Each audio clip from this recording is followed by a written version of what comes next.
Com toda essa história da morte da Rainha Elizabeth II e o Príncipe Charles se tornando o Rei Carlos III, eu me lembrei de um caso. Na verdade, está mais para uma teoria da conspiração, mas esses são os mais interessantes. Será que o acidente que causou a morte da Princesa Diana, ex-esposa do até então Príncipe Charles, foi realmente um acidente? Ou será que alguém da realeza armou para isso acontecer? Fica aqui que eu vou comentar das diversas teorias que envolvem esse misterioso caso. Meu nome é Gabriel e esse é o Vale dos Mistérios. Diana Frances Spencer, nascida em 1º de julho de 1961, era filha do 8º Conde Spencer, ou seja, já havia nascido na nobreza britânica. Durante a sua juventude, demonstrou talento para a arte e foi pianista e bailarina. Mais tarde trabalhou como instrutora de dança, assistente de professora da pré-escola, anfitriã de festas e até mesmo como babá. E foi em 1977, com 16 anos, que ela conheceu o Príncipe de Gales, que já tinha 29 anos e estava em um relacionamento com a sua irmã mais velha, Lady Sarah. O namoro não levou a lugar algum, e Charles e Diana não se encontraram novamente até o verão de 1990, quando ambos foram convidados para passar um final de semana no campo. Lá o príncipe avistou Diana, que o observava enquanto jogava polo, e se interessou pela garota. Começaram a trocar ligações, e Charles, em novembro daquele ano, a convidou para um passeio no iate real Britannia, seguido por uma visita ao castelo de Balmoral, residência da família real na Escócia. Diana conheceu a Rainha Elizabeth, a rainha-mãe, e a Rainha Elizabeth II e o seu esposo, o Príncipe Philip, os pais do Príncipe Charles, e foi muito bem recebida por todos eles. Não levou muitos meses até que o príncipe pedisse a sua mão, em 6 de fevereiro de 1891, o que ficou em segredo por quase 3 semanas. Revelaram o noivado apenas no dia 24 de fevereiro, e então Diana deixou seu cargo de auxiliar de professora. Ela foi a primeira noiva real a ter tido um emprego remunerado antes de noivar.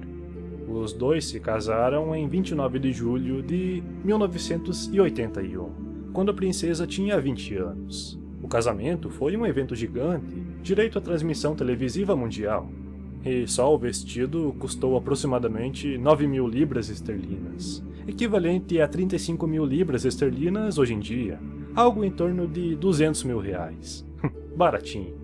Em junho do ano seguinte, 1982, ela teve o primeiro filho com o Príncipe Charles, o Príncipe Guilherme, e em setembro de 1984 teve o seu segundo filho, Príncipe Harry, ou o Príncipe Henrique, como também é conhecido. O casamento durou 15 anos, apesar da separação ter ocorrido em 1992. O motivo? Em 1995, Diana alegou em entrevista para a BBC que havia 3 pessoas no relacionamento, referindo-se a Camilla Parker, que hoje é a atual esposa do rei Charles, e a rainha consorte da Inglaterra. O divórcio ocorreu de fato em agosto de 1996, após o casal receber uma carta da rainha em dezembro de 1995, da qual ela os aconselhava a se divorciarem. E então começaram a trabalhar nas negociações do divórcio. Inclusive, Lady Di fez o seu próprio anunciamento do acordo do divórcio, coisa que a realeza não gostou muito. Uma curiosidade é que durante esse período em que estavam trabalhando nas negociações, a princesa acusou a assistente pessoal de Charles de ter abortado um filho dele, mas, até onde se sabe, foram apenas rumores. Em julho de 1996, os dois concordaram com os termos do divórcio, que finalmente aconteceu em 28 de agosto. O divórcio teve um acordo de confidencialidade, o que os proibia de discutir os detalhes. E Diana recebeu 17 milhões de libras esterlinas, avaliados em quase 33 milhões de libras esterlinas em 2020, 195 milhões de reais, além de 400 mil libras por ano. Em conversão à moeda brasileira, 2 milhões de reais. Apesar da rainha querer que ela mantivesse, Charles insistiu que Diana perdesse o título de Her Royal Highness, Sua Alteza Real. Mas, sendo mãe do príncipe sucessor ao trono, ela continuou como um membro da realeza. Agora chamada de Diana, princesa de Gales, teoricamente teria que fazer reverência a outros que possuíam o tratamento de Alteza Real. Isso incluía até mesmo seus próprios filhos. Não se sabe se isso realmente aconteceu. Após o divórcio, Diana foi morar no apartamento que morou com Charles durante o casamento, localizado no Palácio Kensington, e continuou a ter acesso ao transporte aéreo da família real, além de poder continuar gozando da segurança do grupo de proteção da realeza da Polícia Metropolitana, que utilizou pouco a fim de se distanciar da família real. Em 1997, Diana começou seu namoro com Emad Eldin Mohammed Abdel Monaim Fayed, mais conhecido como Dodi Al-Fayed. Muito mais fácil, não é? Ele era um empresário e produtor de cinema, filho do também empresário Mohammed Al-Fayed, o mais antigo bilionário do Egito. França, 30 de agosto de 1997. A princesa estava jantando com seu namorado no Hotel Ritz, que a propósito é um dos empreendimentos do pai de Dodi. E quando saíram rumo ao apartamento de Dodi, os paparazzis caíram em cima. Agora já havia passado da meia-noite, era 31 de agosto, quando o casal entrou em uma Mercedes-Benz S280 Sedan, seguidos pelo funcionário do hotel, o francês Henry Paul, cuja função principal no seu trabalho não era a de motorista, e pelo segurança Trevor Rhys-Jones. Havia outro carro que serviria como distração dos paparazzis, que não caíram na armadilha e seguiram o carro correto. Pouquíssimos minutos após começarem a andar, o motorista entra em torno de 100 km por hora no túnel da Ponte dell'Alma. Espero que eu tenha pronunciado corretamente. Bate na parte de trás de um Uno branco e leva o Mercedes em direção a uma pilastra dentro do túnel. As testemunhas dizem ter avistado uma luz branca um pouco antes do acidente. Dodi Al-Fayed e o motorista morreram na hora. A princesa Diana e o segurança estavam desacordados e foram levados ao hospital. O segurança Trevor resistiu, mas, infelizmente, Diana veio a óbito às 4 horas da madrugada. Sem perder tempo, a equipe do hospital começou o embalsamento do corpo.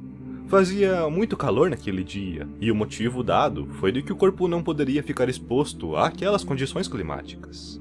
O motivo do acidente, segundo as investigações, é de que o motorista estaria com um alto nível de álcool no seu sangue, conforme apontam exames feitos no corpo do francês Henry Paul. Mas de onde surgiram todos os rumores que até hoje cercam Lady Di? Aqui que o negócio começa a ficar interessante.